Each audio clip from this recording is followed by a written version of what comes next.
Hello everyone, my name is Muhammad Wasiuddin and you are watching Wasi classes on YouTube channel। पिछली video में हमने demonstrative pronoun के बारे में पढ़ा और आज हम रिलेटिव प्रोनाउन जैसे who, whom, whose, which, what, that के बारे में पढ़ने वाले हैं और साथ साथ ये भी सीखने वाले हैं कि इन्हें सेंटेंसेस में कैसे यूज़ किया जाता है। रिलेटिव प्रोनाउन को एंटीसीडेंट वर्ड के अकॉर्डिंग इस्तेमाल किया जाता है। एंटीसीडेंट वर्ड किसे कहते हैं?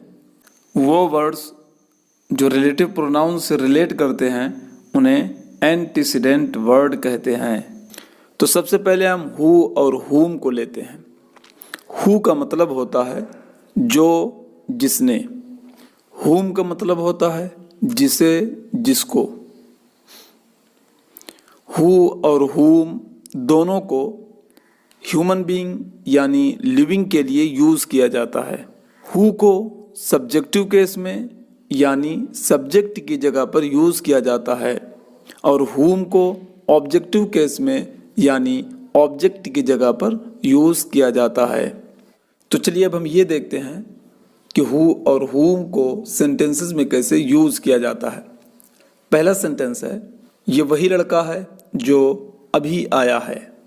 This is the boy dash has just come. अब सबसे पहले हमें एंटीसीडेंट वर्ड को देखना है। हमारा एंटीसीडेंट वर्ड बॉय है।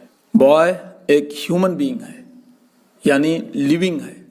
अब हमें ये देखना है कि एंटीसीडेंट वर्ड यानी बॉय को आगे किस केस में यूज़ किया गया है, सब्जेक्टिव केस में या फिर ऑब्जेक्टिव केस में। तो एंटीसीडेंट वर्ड यानी बॉय को सब्जेक्टिव केस में यानी सब्जेक्ट की जगह पर यूज़ किया गया है, इसलिए हु का यूज़ किया जाएगा और ये सेंटेंस होगा, this is the boy who has just come. ये वही लड़का है जो अभी आया है। अगला सेंटेंस है, ये वही लड़का है जिसको तुमने इनवाइट किया। This is the boy dash you invited. अब इस सेंटेंस में हमारा एंटीसीडेंट वर्ड बॉय है। बॉय एक ह्यूमन बीइंग यानी लिविंग है। तो ये तय हो गया कि हु या फिर हुम में से किसी एक रिलेटिव प्रोनाउन का यूज़ किया जाएगा। अब दूसरी बात हमें ये देखनी है कि बॉय को आगे सब्जेक्टिव केस में यूज़ किया गया है या फिर ऑब्जेक्टिव केस में यूज़ किया गया है। तो इस सेंटेंस में बॉय को आगे ऑब्जेक्टिव केस में यानी ऑब्जेक्ट की जगह पर यूज़ किया गया है। तो यहाँ पर हुम का यूज़ किया जाएगा और ये सेंटेंस होगा, this is the boy whom you invited. ये वही लड़का है जिसको तुमने इनवाइट किया। दो सेंटेंसेस और लेते हैं। पहला सेंटेंस है, सुधीर ने रवि को दावत दिया जो एक मशहूर लेखक था। Sudhir invited Ravi dash was a famous writer. तो सबसे पहले हमें एंटीसीडेंट वर्ड को देखना है। हमारा एंटीसीडेंट वर्ड रवि है।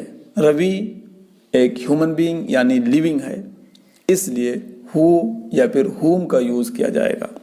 अब दूसरी चीज़ हमें ये देखनी है कि एंटीसीडेंट वर्ड यानी रवि को आगे सब्जेक्टिव केस या फिर ऑब्जेक्टिव केस में यूज़ किया गया है। तो रवि को सब्जेक्टिव केस में यूज़ किया गया है, इसलिए यहाँ पर हु का यूज़ किया जाएगा और सेंटेंस होगा, Sudhir invited Ravi who was the famous writer. Sudhir ने रवि को दावत दिया जो एक मशहूर लेखक था। अगला सेंटेंस है, ये वही लड़की है जिसकी सभी तारीफ करते हैं। This is the girl dash all praise. इस सेंटेंस में गर्ल हमारा एंटीसीडेंट वर्ड है और हमारा एंटीसीडेंट वर्ड ह्यूमन बीइंग यानी लिविंग है, इसलिए हु या फिर हुम का यूज़ किया जाएगा। दूसरी चीज़ हमें ये देखनी है कि गर्ल को यानी एंटीसीडेंट वर्ड को आगे सब्जेक्टिव केस में या फिर ऑब्जेक्टिव केस में यूज़ किया गया है। तो गर्ल को आगे ऑब्जेक्टिव केस में यूज़ किया गया है, इसलिए यहाँ पर whom का यूज किया जाएगा और सेंटेंस इस तरह से होगा, this is the girl whom all praise। ये वही लड़की है जिसकी सभी तारीफ करते हैं। अब हम whose को देखते हैं। whose का मतलब होता है जिसका, जिसकी, जिसके। whose का यूज पोजेशन यानी अधिकार दिखाने के लिए किया जाता है। अगर हमारा एंटीसीडेंट वर्ड ह्यूमन बीइंग यानी लिविंग है तो उसका पोजेशन दिखाने के लिए whose का यूज किया जाता है। और अगर हमारा एंटीसीडेंट वर्ड नॉन लिविंग है तो उसका पोजेशन दिखाने के लिए द नेम ऑफ विच का यूज किया जाता है। तो सबसे पहले हम ह्यूमन बीइंग के एग्जाम्पल को लेते हैं। सेंटेंस इस तरह से है, ये वही लड़का है जिसके पिता अमेरिका में रहते हैं। This is the boy dash father lives in America.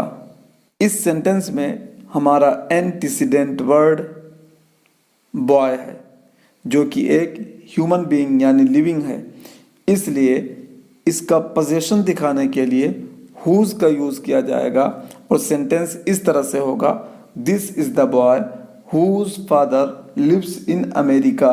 ये वही लड़का है जिसके पिता अमेरिका में रहते हैं।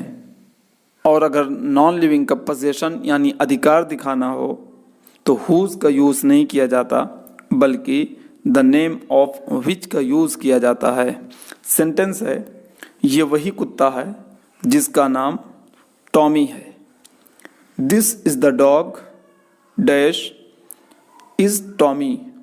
हमारा एंटीसीडेंट वर्ड डॉग है और डॉग एक नॉन लिविंग है, इसलिए whose का यूज ना करके द नेम ऑफ विच का यूज किया जाएगा और सेंटेंस इस तरह से होगा, this is the dog the name of which is Tommy. ये वही कुत्ता है जिसका नाम टॉमी है। अब हम विच को देखते हैं। विच का मतलब होता है जो, जिसने। विच का यूज नॉन लिविंग्स, थिंग्स और एनिमल्स के लिए किया जाता है। अब हम देखते हैं कि इसे सेंटेंसेस में कैसे यूज किया जाता है। सेंटेंस है, वो पल जो एक बार चला जाता है हमेशा के लिए चला जाता है। The moment dash is lost for ever. सबसे पहले हम एंटीसीडेंट वर्ड को देखेंगे। हमारा एंटीसीडेंट वर्ड मोमेंट है और मोमेंट लिविंग नहीं है बल्कि नॉन लिविंग है, इसलिए विच का यूज किया जाएगा और सेंटेंस होगा, the moment which is lost for ever. वो पल जो एक बार चला जाता है हमेशा के लिए चला जाता है। अगला सेंटेंस है, ये वही किताब है जो मेरी है। This is the book dash belongs to me. इस सेंटेंस में हमारा एंटीसीडेंट वर्ड बुक है जो कि एक थिंग है, इसलिए यहाँ पर विच का यूज किया जाएगा और सेंटेंस इस तरह से होगा, this is the book which belongs to me. ये वही किताब है जो मेरी है। अगला सेंटेंस है, ये वही कुत्ता है जिसने मुझे काटा। This is the dog dash bit me. इस सेंटेंस में हमारा एंटीसीडेंट वर्ड डॉग है और डॉग एक एनिमल है, इसलिए विच का यूज किया जाएगा और सेंटेंस इस तरह से होगा, this is the dog which bit me. ये वही कुत्ता है जिसने मुझे काटा। अब हम व्हाट को देखते हैं। व्हाट का मतलब होता है जो, और इसे थॉट्स के लिए इस्तेमाल किया जाता है। हम इसे सेंटेंसेस में यूज करके देखते हैं। सेंटेंस है, मैं जानता हूँ जो तुम कहना चाहते हो। I know dash you want to say. अब इस सेंटेंस में किसी थॉट के बारे में बात की जा रही है, इसलिए यहाँ पर व्हाट का यूज किया जाएगा और सेंटेंस इस तरह से होगा, I know what you want to say. मैं जानता हूँ जो तुम कहना चाहते हो। एक और सेंटेंस लेते हैं। उसे मिल गया जो वो ढूंढ रहा था। He found dash he was looking for. इस सेंटेंस में भी किसी थॉट के बारे में बतलाया जा रहा है, इसलिए यहाँ पर भी what का यूज़ किया जाएगा और सेंटेंस इस तरह से होगा he found what he was looking for। उसे मिल गया जो वो ढूंढ रहा था। अब दैट का यूज़ अगली वीडियो में पढ़ेंगे। आई होप आपको ये वीडियो पसंद आई होगी। अगर आपको ये वीडियो पसंद आई है तो लाइक, शेयर और सब्सक्राइब करना ना भूलें। आज के दिन बस इतना ही, फिर मिलते हैं नेक्स्ट वीडियो के साथ।